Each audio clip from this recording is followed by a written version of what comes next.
G'day and welcome back. So today what we're doing is we're going to be doing an auto jukebox machine thingy bob. I don't know what to call it, but that's what we're going to do.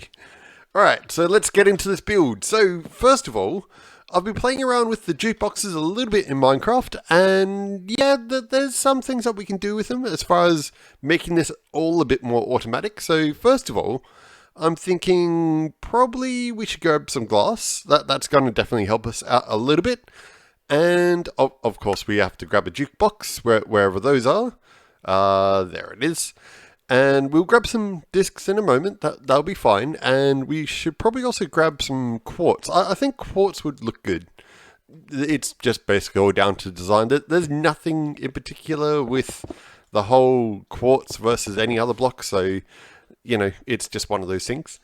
Okay, so we've got our jukebox machine. Now, the problem is that when the discs come out, they can basically go in any direction. So they could go above it, they could go below it, they could go out to the sides. And that means that we need to have collection points at every possible direction.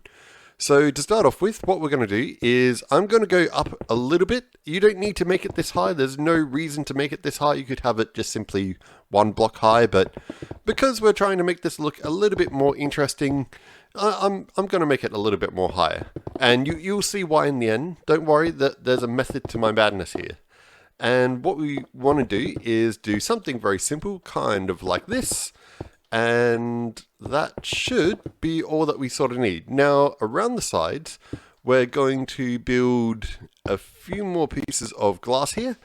And the other thing that you'll probably want to do is actually leave one or maybe two sides, probably one side that hasn't actually been covered up, because we still need to actually click on it to play the music. So that's a bit of a downside to these, but we can basically use that to our advantage for different things. So what we're going to do first of all, in fact, yeah, I'll leave it on that side. I was going to change it, but we'll leave it on that side. So what I'm thinking is we grab a dropper, because a dropper is going to be the main sort of part to all of this. And if we just sort of squeeze up here and place that downwards if I can, like that, that should be okay. And now from here, what we'll need to do is we'll go out probably about 2 hoppers, and this is where things get very expensive. Unfortunately, there's not an easy way to get rid of this without, you know, having it not really work as well. But yes, it's going to be fairly expensive as far as hoppers go. That's just how it is, unfortunately. Okay, so what we're going to do from here now is we're just going to build a little bit of a sort of area all around, like this. And in fact, not that side, we won't do it on that side. And then what we can do is just build up a little bit like this. And this one will be one less, and this one we can just build up like that. Nope, I've built all that too high. No, I didn't. I had it right the first time. Okay, we have some level of an idea of what we're doing today. Don't worry, I see, this is what happens when you build things just randomly on the spot. It just goes a bit weird at times, but that's okay. That's okay. There's nothing wrong with, you know, changing your mind about how you design things midway through what you're doing. But so what we're going to do from here is we're going to first of all add 3 signposts like this. And as I mentioned before, you don't have to build it this high. It's just basically a personal design choice here, because I'm going for this sort of modern look. But yeah, obviously we need to have a little bit of glass for this to actually work at all.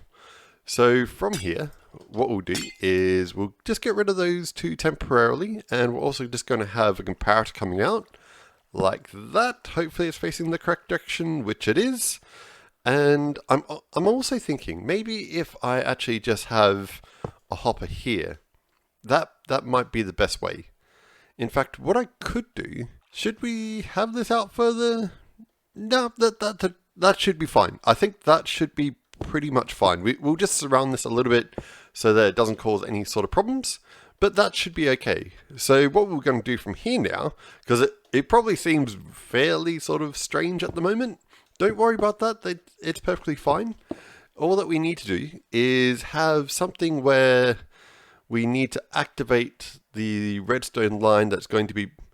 So all that we need to do now is we need to activate that dropper, which is going to be activated from... Wait a minute, I've got this on the wrong side. I've just realized that's not going to work at all. Okay, let's try and redesign this a little bit in that case. So what if we get rid of those for the moment and we put in the comparator right here? No, that doesn't really work either. Okay, so the next thing that we'll do from here is on this side, we're actually going to put a block in there, and if we can just sort of squeeze it in, put a comparator right there, that's going to form a very important function in a moment. And we also need to have a sticky piston just right there, which will work perfectly. And if we grab maybe a redstone block, that's actually a sticky piston, just so you guys know, so you can see the whole stickiness to it.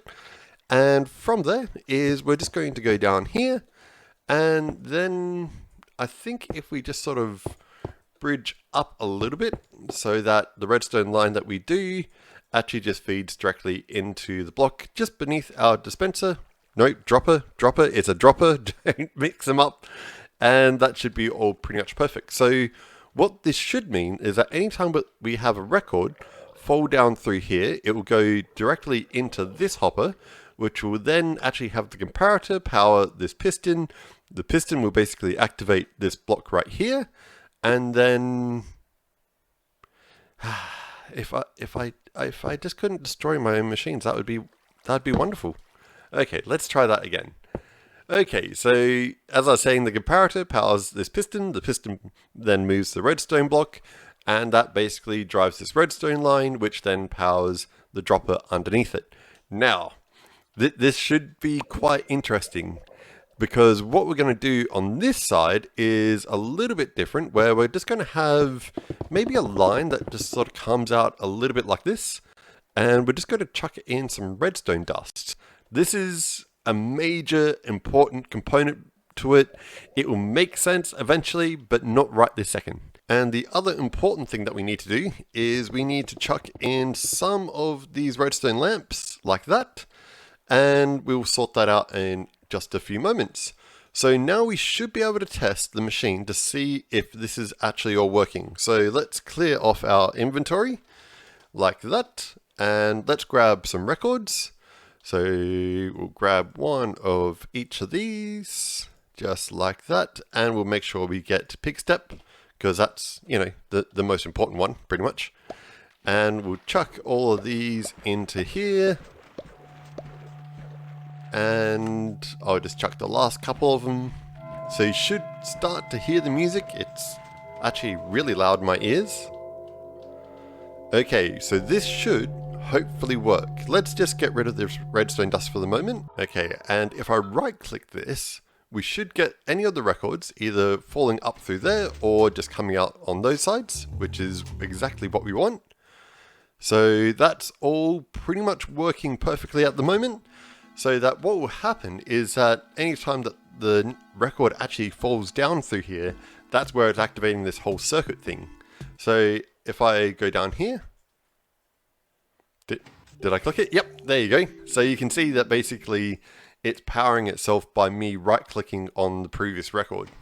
And there we go. So that's quite simple. Now this part is the most important. And to do this, it's going to be quite complicated. You see, what we'll have to do is we'll hook this back up, just like this. And now, what I need to do is to work out what this song is. Well, this song is actually quite easy, because I know, like the back of my hand, that it's actually pig step. But what we'll do is we'll just chuck that there for the moment. And then each time that we actually drop the record, we can pick it up and then basically see what it was. And then we can basically put down, say for instance, pig step. So if I go off and do that for every single song, it shouldn't take too long. and I'll see you guys in a few seconds. Alright, so we've got them all sorted out. So if I right click this now, what should happen is that this should all start to work. So next song comes on in a second. No, maybe not. Why is that not coming on? Ah, looks like we've got to build it a little bit bigger. I've discovered a flaw with my design, is that apparently I've filled too many music discs into this. That's okay though, because we can fix this. So all that we need to do is get rid of those two, and then grab a few more hoppers. So we can just put one in there, and then one in there. Then we can go on this side, one in there, and then one in there. That should fix that whole big problem that we had. So from here now, all that we have to do is grab a little bit more quartz, wherever that is, and we'll just grab, again, our comparator, sticky piston, and also the redstone block. And from here, what we'll do is we'll just build this up. This is good actually, because that way you guys can see definitely how the whole system's actually running. And, oh, I've just realized that that creates a new problem where we have now the blocks actually, where we have the record actually going into here, and it could possibly miss our detector one. So maybe we have to fix that somehow. How can we fix that? I guess the only way to really fix that problem is to basically go up here and remove this wall, so that we get rid of that and all that stuff that's in the way. Then what we can do is actually make it a little bit longer so that it doesn't actually cause any major issues like that. So let's grab out a little bit more glass, and we'll just chuck the glass just in here, and then we can chuck the wall. Okay, so we're just going to build up in this area, and this time what we'll do is we'll have the wall actually directly on top of these ones. So that should fix up everything from being overloaded, and it should be all pretty much fine. So if I just do that very quickly, and like that, and then one on this side, just like that, then I basically chuck in some more signs, just like this, and get rid of those. That should make them all flow into here now. So that should fix up all the problems that we had. And let's just grab our sticky piston, chuck it down here, which it's currently apparently got something. Oh, I dropped the sign into there, of course. It's going to cause problems. Okay, so that should all work, hopefully. In theory, it all works now. And it shouldn't have the same problem. The big problem is that you just got to remember how many discs there are. I didn't actually realize there was that many discs these days, but there you go. There you go. You learn something new every day.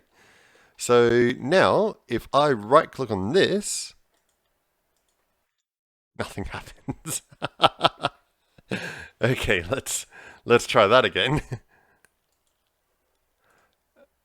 Okay, let's borrow Pig Step for a moment. Chuck that in. Okay, so now it tells us that Pig Step is running because it's now on the indication system. And we should, if we go and right click that, it flies up to the top, goes over, goes down, activates the system, drops the next one in. Right click it again.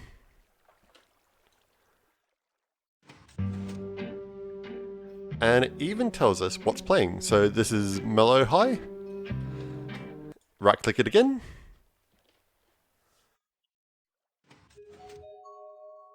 And this is far. You know what?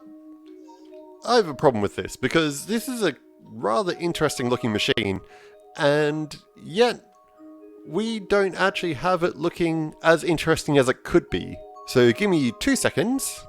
Okay, and there we go. So that looks a lot better now. So let's go and see how this all works now. So now we've got the record changing, still got the same machine going on here, but now we basically have it looking much more better. So I'm not done with this, and the problem that I can see so far with this is that it's kind of cool. I mean, it could be a little bit more special. I mean, it's not too bad so far, but this is supposed to be a jukebox. I want something that's maybe a little bit more special. So let's go a little bit more crazier. let's grab out our redstone lamps and let's see what we can do. Okay, so this is starting to get a little bit weird and a little bit wonderful, but now we're at a point where things are starting to be kind of cool. So let's change the time to night. I'm forgetting what I'm saying now. And let's rock out with some pig step. And no, it is on shuffle. You got to remember that it's on shuffle. That's the obvious one downside with this. You can't sort of choose your song. But I think in all, you probably want it on shuffle. You know what? I've had enough. There we go. Here we go. Okay, so we've got... Okay, well that clock didn't work very well. Why is that not working very well? Okay, well let's just fix that for a sec. Okay, the clock's working properly now. Okay, so yeah, it's definitely kind of a cool one. I hope you guys enjoyed it. It is definitely a bit of a unusual sort of build, but there you go. We have ourselves a fully automatic jukebox machine, and this thing just rocks. Literally just rocks. Okay, so I'll catch you guys in the next one, and if you like the channel, like, subscribe, all that sort of jazz. Catch you later, guys.